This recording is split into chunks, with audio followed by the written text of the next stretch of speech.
Mikwano gyange ebirungi musiibye mutya tuzze ne programu yaffe eno Kituufu Osobola osobole okumanyako bizinensi ezimu zosobola okwetandikirako ate nga zitandisa ssente ntono. Era olunaku olwaleero nkyaziza mukwano gwange ate era sisita wange ku programu eno buli twaleera twamukyazaako n'atubuulirako ku bizinensi yatandika atya n'atubuulira bizinensi z'akoze challenges ofunamu otya era bw'oba nga tonaba kulaba ka vidiyo ako banange genda okalabe oketegereze and don't forget to like it as well. So leka twanirize mukwano gwaffe omulungi siibye otya nyawo siibyeyo otya bulungi muli mutya Kozeyo gyetuli tusanyuse okuhostinga omulundi omulala nate because luli banayi watuwa ideas ennungi ate me what I really liked about business eyo gye watugamba ey'okukola obutunda yali yeetaagisa capital mutono naye ate ne tulaba nti wali ofunamu kinene oba actually ofunamu kinene ate nga tekikwetaagisa nakubaawo naye ate leero tukwaniriza otubuulireko business kyendala z'okola engeri eri gye watugambye nti oteekako omukozi n'omusasula omwezi nga guweddeko kati ate business ki endala gy'obadde okola? mwebale nnyo kunkyaza wano kozi abatamanyi oba abandabyeko omulundi ogusooka nze Buzaare Anita ndi mukyala musuubuzi ndi muna bizinensi kakiteeke bwe ntyo ate nga ndi muzadde bizinensi endala gye neetanidde ey'omubisi ntunda mubisi gwa njuki.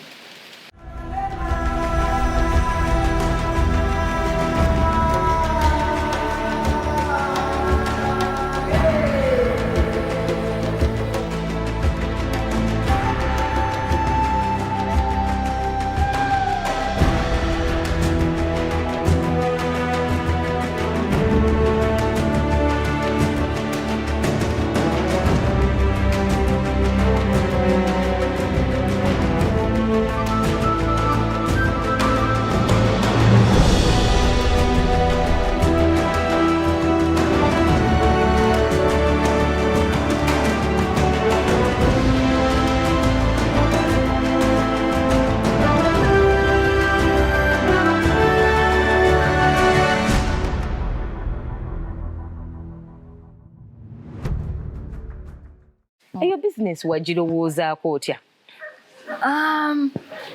Kyalinga kizibu ekize nga kiguddewo.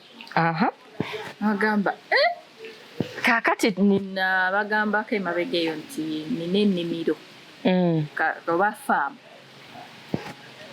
eri eyo mu north Noya district. Kaakati twali tulimyeko ennaanansi ettaka liwera ennaanansi nga kuliko muwogo kuliko ebitooke kuliko omuwemba abantu beeyo tulya nnyo odi kati nange ndiwo eyo nga tusimbye ebintu ebijanjaalo naye nga tulinaanye park Makshishon Falls National Park kati ng'ekiro ekiseera kyatuuka ebirime byaffe nga bikuze bivuddeyo elephants oba enjovu ne zijja nga zirya nsooka nziryako obutundutundu neziryako nannaye teebereza olusu olw'ebitooke nga bikuze n'okumulisa bitandise ne babirya ate elephant nnene mpanvu so ebirinyirira bikine birya bw'oba nga omanyi elephant obunene bwayo zirya nnyo nnyo nnyo nnyo so ng'okubuulirizaako banaye ne tugenda mu Wildlife Authority bannange elephant nga ziri banaye naffe tunakyakikolera bino ebisolo biri wild ki basically enjovu ne zijja kiro kati omuntu n'atugamba nti bannaye muteekewo enjuki mukola ebyombo by'enjuki enjuki bazirume zijja kudduka gamba otya n'alaba zino egondi zikomyewo fe nga twateekawo buteesi fa with no expert biki bagenda ne tugula buguzi fe nga tusimba ne tubiteekawo myezi 3 myezi 6 naye nga wa elefanti zajjanga era ne zirya nga mwalaba munaye naye ate at the end of that day ne twesanga nga ate tulina omubisi gwawera tugamba ate kiki munaye nga nkulabira ne tuleeta omubisi mu kibuga nga nomubisi nga mulungi ogwo oguguzeewa ogutunda mmeka nga sirese nona gwakutunda gwange gwakulya naye sitegeeza nsobola okutunda awo nentandikira ekitegeeza ebiseera ebisinga oluusi obeera tokiinaako ate okimanyi ebiseera ebisinga omubisi gwe tugula katale eriyo engeri gye gukolokoota oba balina kye bagwongeramu batera gwongeramu oba bikisimanyi nakumanya bagamba bongeramu molasses biki oba sukaali ekitegeeza ogwo guli pure simanyi nyo bye bongeramu naye guno gwange pure kuva wali bakiyita beehive oba ekyombo paka wano tusengejja musengejja. Wow, I like the packaging. It is nice. Ndaba oyina types 3 akanene sizes. Yeah. Ndabako ne kana akatene. This is amazing. Wow. So kino ekyokola enjuki okimazeemu bbanga ki? Guno mwaka gwa kusatu. Wow. So maybe kati abantu kye tusinga okwagala okuwulira twagala nnyo ekintu kya ssente. Ono omukyala agenda tubuulirako nti oba zino of course already atugambye nti yeekolera hives ze. I don't know what it takes, yakola local beehive oba nedda. Atubuulireko nti omuntu waba ayagadde okukola local beehive kiyinza omutwalira ssente nga mmeka. How much do I need to start this business? Kati salina local beehive. Local beehive ye batema muti. Guno baguyita palm tree. Stem yayo oba stem bakiyita atya mu Luganda. Side ne side bakolayo ekituli ne babikako. N'atega enjuki zeereeta zokka. Naye nze nakozesa bagiyita KTB oba Kenya Talkback. Nti twagulangule. Eri loko bagikoera $1,000. $1,000 nga oteekawo otega ng'enjuki zijja. Kimu $1,000. Then ziri kuva ku $8,000 awo paka ku kisinziira oli abikola oba market price wed. Yabwe kityo. So wemba ntandise kyetaaga n'embeera n'ebyo ebintu nga bingi nga 10 nga bimeka. Abakogu we bali ayinza okukola bakiyita appearance site najjana n'alaba ki ekyetaagisa n'akolera ne mapping nti wano w'olina okuteeka wano banze obwo obukugu sibulina nange naleeta twaleeta. Okay, nzikiriza okubuuza kati beehives watandika na mmeka? Ne beehives bibiri. Naye ne wemba nina 5 zitandika oba 5. Yes, zitandika 50. kubanga nze era mu bibiri ebyo era mulimu 50 era gengako. Gali agalala temuli njuki. Zimanyi okudduka zimanyi kitegedde. So otega bingi n'okwasaayo. Wow. So yogerako n'omwana atuwuliriza oyogereko naye ebigambo bitono ku bizinensi. Eno bizinensi bw'oba osazeewo gikola sijja gamba nti eri risk free naye it's low risk as long as olina ettaka oba land woteeka bino ebyombo oba osobola okusuubula obusuubuzi gye bali abamugula agenda n'omugula ku middle person anti oba tolina takolokola. So kati kyogezaako okugamba nti gwe ngeri gy'olina faamu abantu basobola okugulako. Nze nange oba n'okugenda okusinziirawo oli naye nze osobola okujja n'enkuguza wholesale oba ndowooza era ojja tulekera contacts zo lwakubanga era bangi bagamba kati otosobola otuwa namba ye naffe tuguleko oba tweyongere omubuuza naye bw'oba oyagala consultants oluusi byakusasulira mbamanyi twagala nnyo ebyobwereere naye already program tugibaleetedde bwereere naye kati twagala kumubuuzaako profit margin ofunamu otya naddala omuntu nga kaŋŋambe talina beehive naye ng'asuubudde busuubuzi ekidomola from a farmer. Kati kino bibeera mu lita 2 ebidomola ebyo price esinziira ne ku season okuva ku 29 paka nga ku 35 kisinziira woba okisanze naye nga woba obupakinze nkozesa kankozese standard kano it's 500 grams oyinza okufunamu obuntu bwo 5 oba 53 ega woba kangeza okisuubudde 31 nojjamu obuntu bwa 53 difference eri awo mu 2 so oba ofunako. Okay. Kati twagala kibalo kyakyo nfunako ntya wemba mpakinze from the time nga tubaze packaging because eri yalowooza buno tubujje China maybe osobola otubuulirako tubujja wa ku Sente mmeka buno babusuubuliza wano ewaffe okay. Mu kikuubo gye buli tubugula mu kikuubo bw'oba osobola okutuuka kufa naye factory tebatera naye nga kikuubo ogula bundles oba cartons buno mu kagundi akamu kalimu obuntu 9 mu carton kalimu mu pack yabwe gye bapaakinga kalimu obuntu 9 then n'ogenda mu stickers abamu oyinza obutalinda ebyo nga oba stickers biki no parking mu buntu aba Lorenzo okay buno of course naawe kitunzi opackaging akantu ko nga kalabika bulungi agula neyegomba naaba nti agula ekintu kirungi mpozi n'ekirala kyenyinza obbagamba nti Anita expiring okujjako nga gwe amukutte gwakoze eki gwamukutte obubi so olina okuba extremely clean. You can keep it for as long as you want.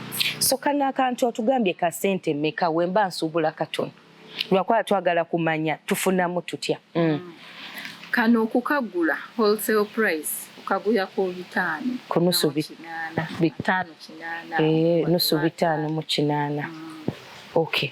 So kati tubuulire kati wempakinga hani nenfunamu obuntu ogambye nfunamu 6 oba 5 kati ku kidomola ekimu kati jjukira tubalirako ne stiika kati stiika nayo tugibalire roughly nga nusu 5 so cost gye tuba tutaddemu tugibale nusu nga 10 nti stiika ne kana akantu ne extra cost kale nga transport nti tujjeko 10 zaffe nga mu 3 ku hani ono so ne tugenda ne tupaakinga guno omubisi kati wemala okupaakinga kino ekidomola ntaddemu obuntu bwange 6 nfunako ntya ntaddewo price eri standard mutwalo kitegeeza ogenda funamu emitwalo 6 so kana akantu nkatunda mutwalo ku supermarket ngenda netunulira market price eri ku katale ogenda mu supermarket n'olaba buno obuntu tubutunda Sente mmeka ate gwe n'otajja n'ogamba mumpe mitwalo 5 normally woba oli mu business wabaawo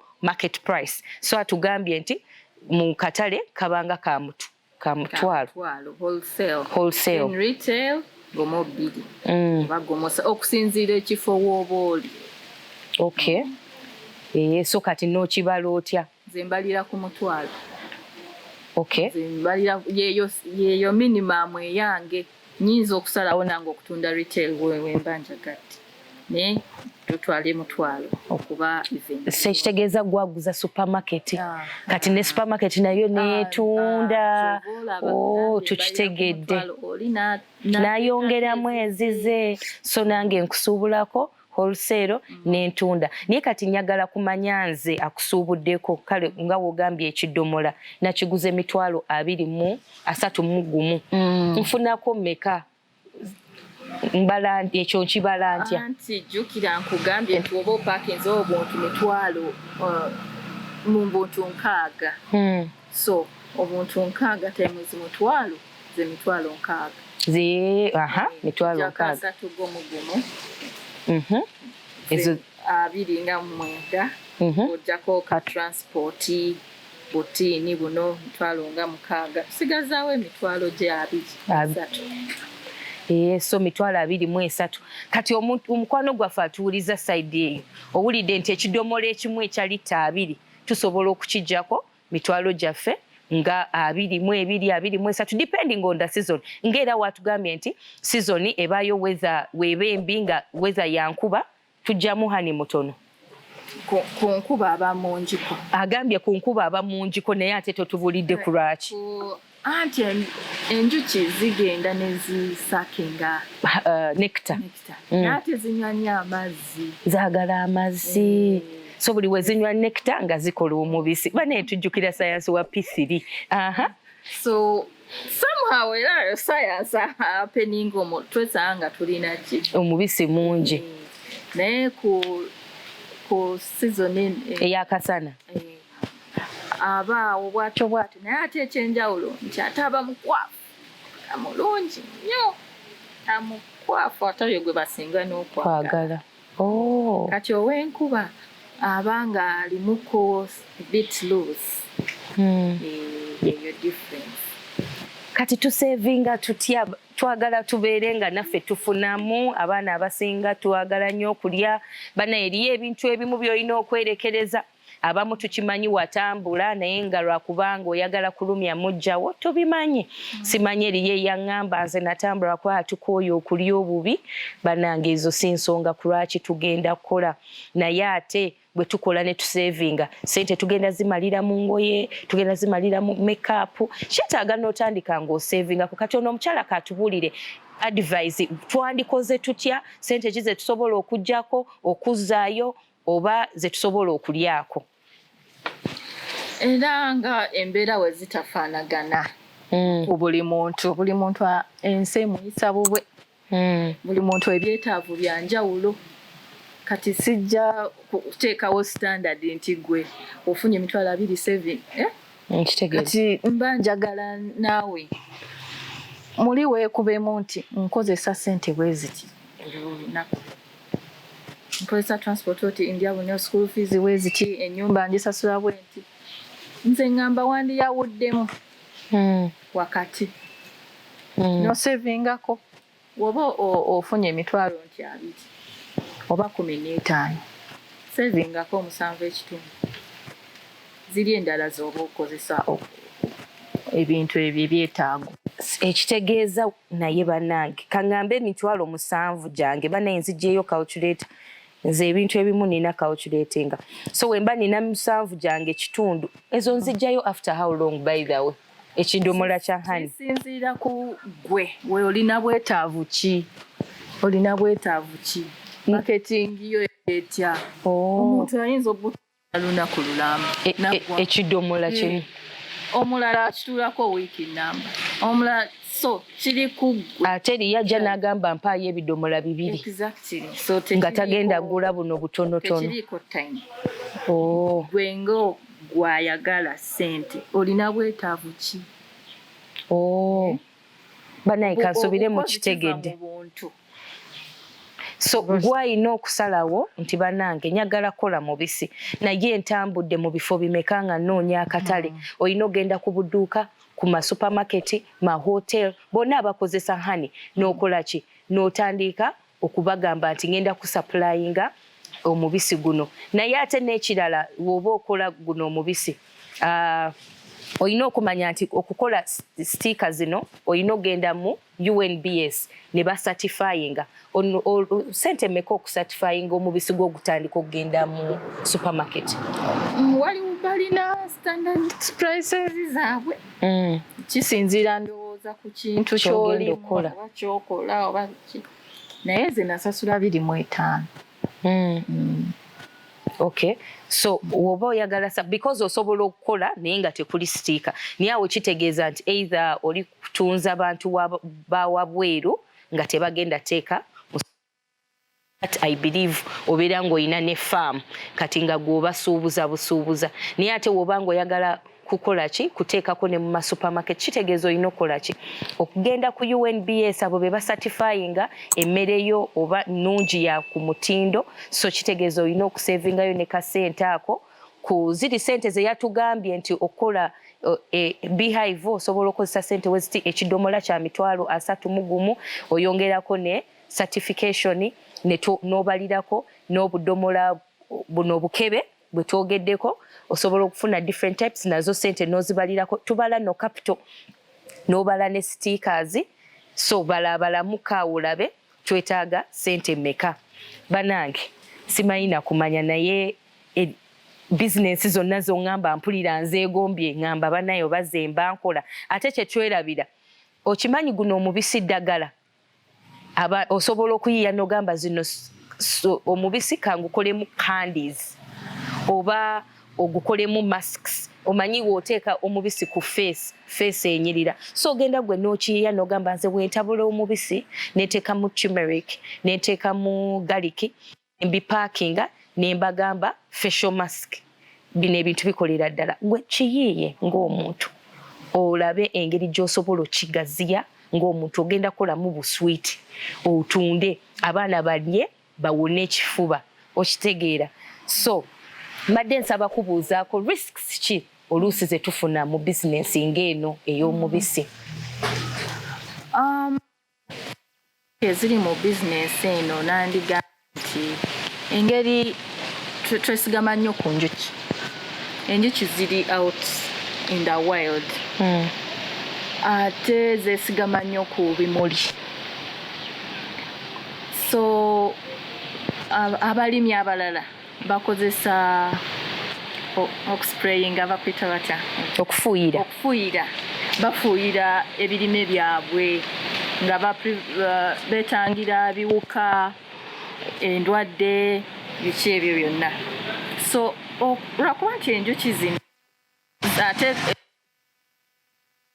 zigenda okukima ki nekita n'okufuna omubisi kati twesanga nga zifa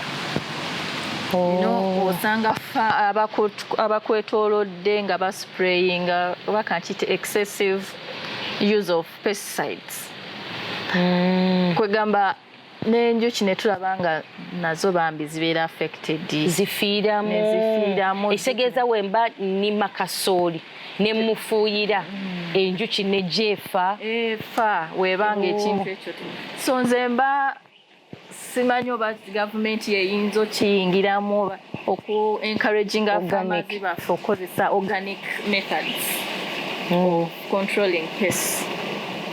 Awo twesanga nga tusobola okusevinga enjuki benyi ate naffe okufuna omubisi yeeyo challenge nze nga gyendaba eriwo naye nga wobanga oguharvest nze nga guze tegulina buzibu wonna tegufa nakigambye tegufa okuggyako nga gwe kagukwatamu gwe agwonoonye kyekyo naye nga wogambye slow risk. Wow.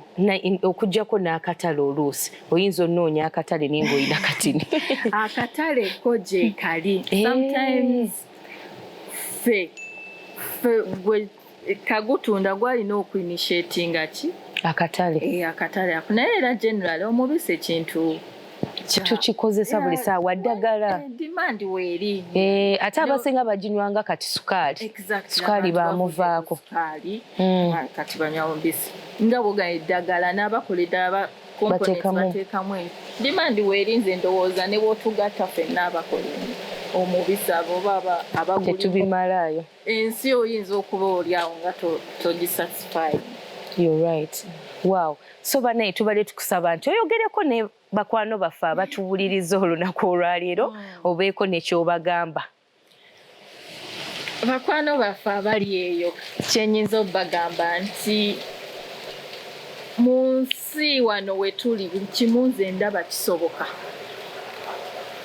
Gwe vaayo ogambe nti njagala kino kasita oba okirowoozezaako kikoleko research buli kimu kisoboka.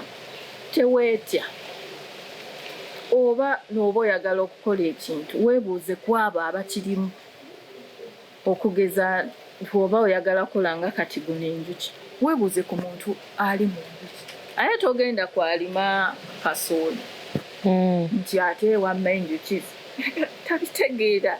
So weebuuza ku bantu omuntu alina obumanyi oba expert mu ekyo ekintu n'obutenyooma ndowooza kyekyo nti osobola teweenyooma obutatya totya bwetandika nekyolina kola bukozi kijja kujja kijja kuvaamu.